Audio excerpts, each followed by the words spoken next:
നമസ്കാരം. കേരളവും കേന്ദ്രവും തമ്മിൽ നടക്കുന്ന ഏറ്റുമുട്ടൽ അതെന്തിനു വേണ്ടിയാണ് എന്ന് നമുക്ക് കഴിഞ്ഞ കുറേ മാസങ്ങളായി അറിയാവുന്നതാണ്. ഒരുപക്ഷെ ലോക്സഭാ തെരഞ്ഞെടുപ്പിന് തൊട്ട് മുന്നെയാണ് ഈ ഒരു ഏറ്റുമുട്ടൽ അതിൻ്റെ ഉച്ചസ്ഥായിയിലെത്തിയത്. അതായത് കേരളത്തിന് മേൽ സാമ്പത്തിക ഉപരോധം അടിച്ചേർപ്പെടുത്തിയിരിക്കുന്നു. അതായത് കേരളത്തെ കേന്ദ്ര സർക്കാർ സാമ്പത്തികമായി ഞെരുക്കുന്നു എന്നൊക്കെയാണ് ഇവിടെ നമ്മുടെ സർക്കാരും അതുപോലെ തന്നെ സർക്കാരിന് പാട്ടുപാടി കൊടുക്കുന്ന അന്തംഗമികളുമെല്ലാം പറഞ്ഞ് നടന്നുകൊണ്ടിരുന്നത്. ഇത് നമുക്കറിയാം, സർക്കാരിൽ നിന്ന് പണം വാങ്ങിക്കിട്ടാനായി അല്ലെങ്കിൽ കേന്ദ്ര വിഹിതം അല്ലെങ്കിൽ സംസ്ഥാനത്തിൻ്റെ വിഹിതം വാങ്ങിക്കിട്ടാനായി സുപ്രീം കോടതി വരെ കേസ് പറഞ്ഞു നടക്കുന്ന സർക്കാരാണ് ഇപ്പോഴുള്ളത്. മാത്രമല്ല, ഏറ്റവും ഒടുവിലായി വയനാട് ദുരിതാശ്വാസവുമായി ബന്ധപ്പെട്ടും ഏറ്റുമുട്ടലിൻ്റെ പാതയിലാണ് സംസ്ഥാന സർക്കാരും കേന്ദ്ര സർക്കാരും. വയനാടിന് ഇതുവരെ ദുരിതാശ്വാസം നൽകിയില്ല, പ്രത്യേക സഹായം നൽകില്ല എന്ന് കേന്ദ്രം പറഞ്ഞിട്ടില്ല. നൽകാനുള്ള നടപടിക്രമങ്ങൾ പുരോഗമിക്കുകയാണ് എന്ന് നമുക്ക് എല്ലാവർക്കും അറിയാം. പക്ഷേ അതിനിടയിൽ കേന്ദ്രത്തിനെതിരെ ഒരു വലിയ ഏറ്റുമുട്ടൽ, നിയമയുദ്ധം അതിലേക്കൊക്കെ സംസ്ഥാന സർക്കാർ പോയിക്കൊണ്ടിരിക്കുകയുമാണ്. ഈ സമയത്താണ് കേരളത്തിന് അനുവദിച്ച ഒരു സാമ്പത്തിക സഹായം കേരളം വേണ്ട എന്ന് വയ്ക്കുന്നത്. സംസ്ഥാനങ്ങൾക്ക് അടിസ്ഥാന സൗകര്യ വികസനത്തിനായി കേന്ദ്രം പലിശരഹിത വായ്പ നൽകുന്നുണ്ട്. 50 വർഷത്തേക്കാണ് പലിശരഹിത വായ്പ നൽകുന്നത്. എന്നാൽ ഈ പലിശരഹിത വായ്പ വാങ്ങിയെടുക്കുന്നതിൽ കേരളം വല്ലാത്ത അലംഭാവം കാണിക്കുകയാണ്. കഴിഞ്ഞ 5 വർഷം കൊണ്ട് കേരളം ഈ വായ്പയായി വാങ്ങിയെടുത്തത് വെറും 3000 കോടി രൂപ മാത്രമാണ്.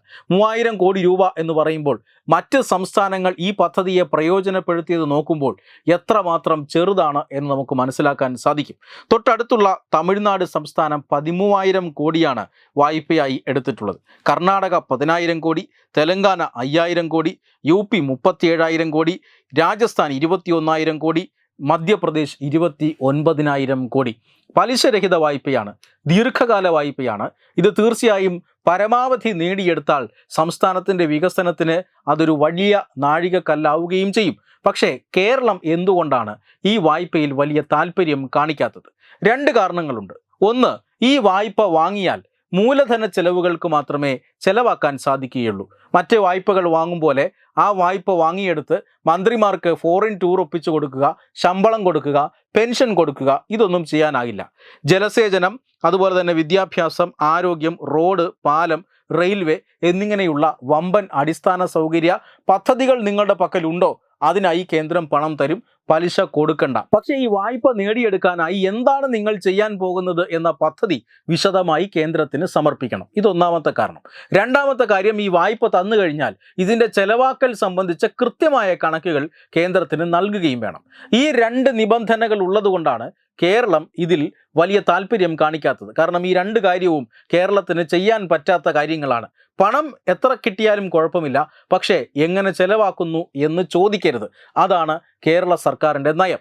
മാത്രമല്ല, കോടിക്കണക്കിന് രൂപയാണ്. അതായത് സുപ്രീം കോടതിയുമായി ഇപ്പോൾ കേസ് നിലനിൽക്കുന്നത് തന്നെ അധികമായി കടം വാങ്ങാൻ അനുവദിക്കണം എന്നുള്ളതാണ്. കടമെടുപ്പ് പരിധി വെട്ടിക്കുറച്ചു. കാരണം കിഫ്ബിയിലൂടെയും മറ്റും കുറുക്കു വഴികളിലൂടെ കോടിക്കണക്കിന് രൂപ ഭരണഘടനാ വിരുദ്ധമായി കേരളം വായ്പ എടുത്തിട്ടുണ്ട്. അതുകൊണ്ട് തന്നെ സർക്കാർ വായ്പാ പരിധി വെട്ടിക്കുറച്ചിട്ടുണ്ട്. പക്ഷേ ആ വെട്ടിക്കുറയ്ക്കൽ മാറ്റണം. മാത്രമല്ല, ഈ കൂടുതൽ വായ്പ എടുക്കാൻ അനുവദിക്കുകയും വേണം. ദേശീയപാതാ നിർമ്മാണത്തിന് GST ഇളവുകൾ നൽകണമെന്ന് കേന്ദ്രം പറഞ്ഞപ്പോൾ GST ഇളവുകൾ നൽകാൻ, പക്ഷേ അത്രയും ആ തുകയ്ക്ക് സമാനമായ തുക വായ്പ എടുക്കാൻ അനുവദിക്കണം. ഇതാണ് എപ്പോഴും വായ്പ എടുക്കാൻ അനുവദിക്കണം എന്ന ഒരു ആവശ്യമാണ് കേന്ദ്രത്തിന് മുന്നിൽ വയ്ക്കുന്നത്. മാത്രമല്ല, കിഫ്ബി എടുക്കുന്ന വായ്പകൾ അത് റെഗുലറായി തരണം. അത് സംസ്ഥാനത്തിൻ്റെ കടത്തിൽ ഉൾപ്പെടുത്താൻ പാടില്ല. അത് മാത്രമല്ല, ഈ ശമ്പളവും അതുപോലെ തന്നെ പെൻഷനും ഒക്കെ കൊടുക്കാനായി ഇങ്ങനെ എപ്പോഴും കേരളത്തിന് കടമെടുത്തുകൊണ്ടേ ഇരിക്കണം. മസാല ബോണ്ടിലൂടെ കോടിക്കണക്കിന് രൂപയാണ് കടമെടുത്തത്. വലിയ പലിശ, ഏതാണ്ട് 9.5% പലിശയാണ് മസാല ബോണ്ടിന് വേണ്ടി കേരളം നൽകിയതും. ഇങ്ങനെ കടം വാങ്ങി മുടിയുക, പലിശ കൊടുത്ത് മുടിയുക എന്നത് മാത്രമാണ് കേരള സർക്കാരിൻ്റെ നയം. പലിശരഹിതമായി വായ്പ കൊടുക്കാം എന്ന് പറഞ്ഞാൽ കേരളം അതിനോട് പിന്തിരിഞ്ഞു നിൽക്കുകയാണ്.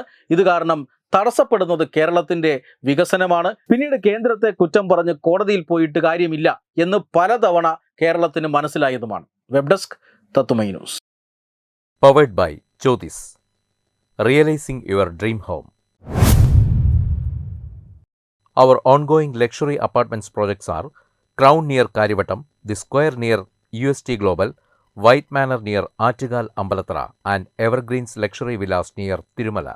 Call 90482 55599. Jyothis building promoters private limited, Thiruvananthapuram.